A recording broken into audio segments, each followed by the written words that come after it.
말씀 신명기 11장 26절에서 32절 말씀을 함께 보겠습니다. 구약성경 280쪽입니다. 내가 오늘날 복과 저주를 너희 앞에 두나니 너희가 만일 내가 오늘날 너희에게 명하는 너희 하나님 여호와의 명령을 들으면 복이 될 것이요 너희가 만일 내가 오늘날 너희에게 명하는 도에서 돌이켜 떠나 너희 하나님 여호와의 명령을 듣지 아니하고 본래 알지 못하던 다른 신들을 쫓으면 저주를 받으리라. 내 하나님 여호와께서 네가 가서 얻을 땅으로 너를 인도하여 들이실 때에 너는 그리심산에서 축복을 선포하고 에발산에서 저주를 선포하라. 이 두 산은 요단강 저편 곧 해지는 편으로 가는 길 뒤 길갈 맞은편 모래 상수리 나무 곁의 아라바에 거하는 가나안 족속의 땅에 있지 아니하냐. 너희가 요단을 건너 너희 하나님 여호와께서 너희에게 주시는 땅에 들어가서 얻으려 하나니 반드시 그것을 얻어 거기 거할지라. 내가 오늘날 너희 앞에 베푸는 모든 규례와 법도를 너희는 지켜 행할지니라. 아브라함과 이삭과 야곱에게 하신 맹세대로 약속의 땅을 주신다면 주시면 될 것이지 왜 이 복과 저주를 이스라엘 앞에 두시느냐, 이런 의문이 들죠. 성경을 좀 알고 교회를 다니는 사람들은 복과 저주를 하나님께서 주셨지만 그들 앞에 두셨지만 모두가 다 저주받았다는 사실을 잘 알고 있을 겁니다. 복과 저주를 그들 앞에 이스라엘 백성 앞에 두셨다면 복을 선택하면 될 일인데 왜 이들이 이 저주를 선택하느냐, 율법에 불순종하느냐, 그 이유가 무엇이냐. 그것은 오늘 본문에 보면 28절입니다. 너희가 만일 내가 오늘날 너희에게 명하는 도에서 돌이켜 떠나 너희 하나님 여호와의 명령을 듣지 아니하고 본래 알지 못하던 다른 신들을 쫓으면 저주를 받으리라. 율법을 순종하지 않는다는 것은 알지 못하던 신을 쫓는다라는 거예요. 그런데 우리들이 애굽에서부터 출애굽할 때 그리고 광야 40년 길을 지나오는 과정에서 이스라엘 백성들이 익숙하게 알던 신은 애굽의 신과 같은 신이에요. 그래서 모세가 여호와 하나님께 이름을 물을 때 무엇이라고 할까요라고 할 때 여호와 나는 나다라고 하나님께서 그 이름을 알려주셨지요. 문제는 그 이름이 하나님이 알려주신 이름과 이스라엘 자손들이죠. 출애굽하는 그들이 그 이름을 들었을 때의 이름이 다르다라는 겁니다. 그 이름은 출애굽기 32장에 나오죠. 황금 송아지를 만들어서 우리를 위하여 우리를 인도할 신이라고 찬양하는 겁니다. 그 황금 송아지를 여호와라고 부르지요. 그들이 아는 신은 이런 신이에요. 황금 송아지 같은 신입니다. 이들은 아브라함과 이삭과 야곱의 하나님에 대한 이야기는 들었습니다마는 그들이 출애굽과 광야 40년 길을 지나면서 알지 못하던 여호와를 알게 된 거예요. 제가 본문을 거꾸로 해석하는 것 같지만 하나님의 말씀의 본래 취지는 그런 겁니다. 출애굽을 통하여서 광야 40년 길을 지나오면서 그들을 진멸시키신 하나님이 이스라엘의 하나님 여호와, 그들이 알던 여호와라는 거예요. 그러면 약속의 땅에 들어가서 그들이 알지 못한 신들은 어떤 신들이냐라고 하면 자신들을 위한 신이에요. 나에게 복을 주고 행복을 가져다 줄 그러한 신이라는 겁니다.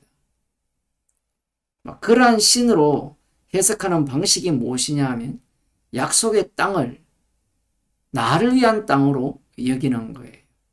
복과 저주를 주셨다라고 할 때 이 성경을 읽는 우리들이나 예수님을 십자가에 못 박은 유대인들이나 그들 모두가 이 본문을 어떻게 해석하느냐 하면 우리 하기 나름이다 라고 하면서 어느 누구나 다 복을 선택하려고 할 것이라는 거예요. 이 말씀을 이스라엘을 만드신 목적, 이스라엘을 약속의 땅으로 인도하신 그 목적이 율법이 쏟아내는 복과 저주를 위한 약속의 땅이요 이스라엘임을 말씀하신다라고는 생각도 하지 않는 겁니다. 신이 있다면 우리에게 복을 주시기 위해서 있어야 된다라는 거예요.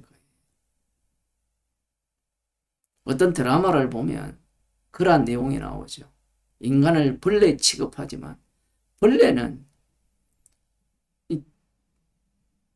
위대한 능력을 소유한 신과 같은 자들 앞에서도 결코 사라지지 않는다라는 거예요.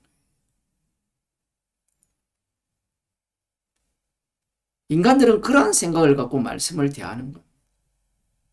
하나님께서 복과 저주를 너희 앞에 두셨다라고 하면 이스라엘은 율법에서 나오는 이 복과 저주를 전가하기 위한 이스라엘, 달리 말하면 여호와의 이름을 전가하기 위한 이스라엘임을 말씀하는 거예요. 그래서 이 그리심산과 에발산, 그리심산에서는 축복을 선포하고 에발산에서는 저주를 선포하라 이렇게 말씀합니다. 신명기 27장에 가게 되면 에발산 위에 그 돌 위에 율법을 새깁니다. 언약궤도 거기에 두는 거예요. 흥미로운 것은 그 율법이 있는 곳에서 저주를 선포하고 그 맞은편에 있는 그린심산에서 축복을 선포한다는 거예요. 어떤 사람은 그린심산과 에발산을 이야기하면서 에발산이 북쪽에 있기 때문에 조금 높아요. 그리심산이 한 840m 정도, 에발산은 920m, 대략 그렇습니다. 그래서 이 에발산이 이 북쪽에 있기 때문에 그리심산에 의해서 그늘졌기 때문에 황폐한 산이고, 그리심산은 나무가 많기 때문에 축복을 받은 그러한 어떤 의미를 닮았다라고 해석을 하는데, 물론 하나님께서 그렇게 설명할 수도 있어요. 그런데 이 말씀의 취지는 그게 아니에요. 그리심산과 에발산을 말씀하심으로 말미암아 이 약속의 땅 전체는 율법의 취지, 축복과 저주가 쏟아지는 땅임을 말씀하고 계신 겁니다. 그래서 이스라엘은 약속의 땅에 들어가서 율법에 의해서 축복이 쏟아지고 저주가 쏟아짐을 보여주는 역할을 하는 자들이 이스라엘이라는 겁니다. 율법을 전가하기 위한 이스라엘이에요. 사람들이, 오늘날 교인들이 가장 싫어하는 게 이런 설교죠. 우리가 율법을 위해서 있단 말입니까? 말로는 하나님의 영광을 위해서라고 외치면서 하나님의 영광이 율법을 위해서 있는 이스라엘을 통해서 드러나고 율법의 완성이 예수 그리스도죠. 요한복음 6장 66절을 한번 보겠습니다.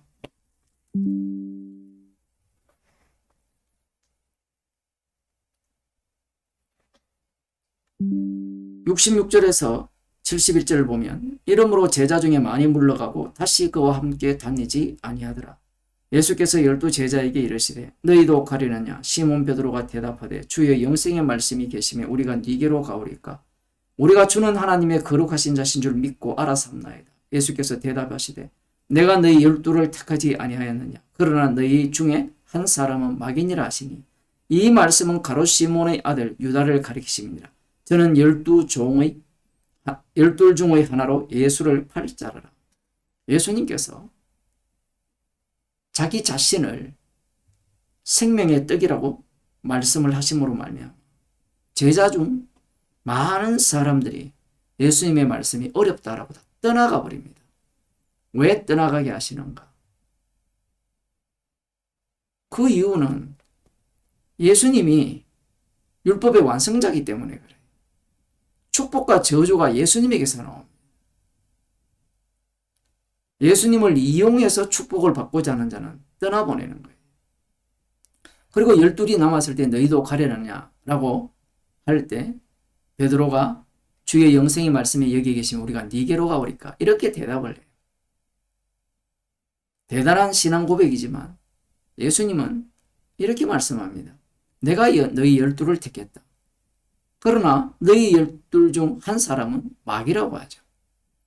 이 12를 두 쪽으로 나누면 마귀와 마귀 아닌 자고, 조금 더 깊이 들어가면 8장으로 넘어가면 그 아비가 마귀이기 때문에 12도 마귀가 돼요.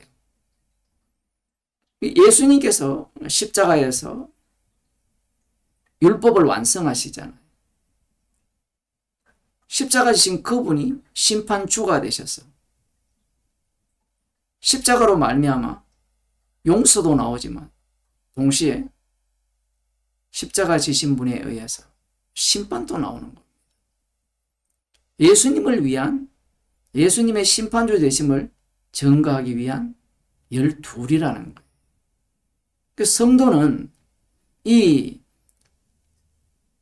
12을 다 담고 있어요. 두 종류를 다 담고 있는 거예요.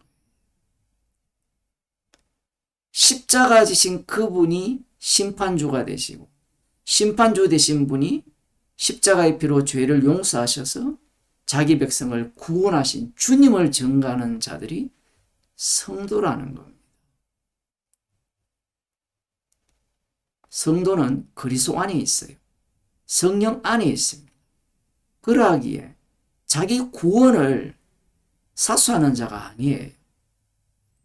십자가만 자랑하다가 사라진 이스라엘처럼 안개처럼 살다가 이 땅에서 사라져야 할 주님의 정인입니다.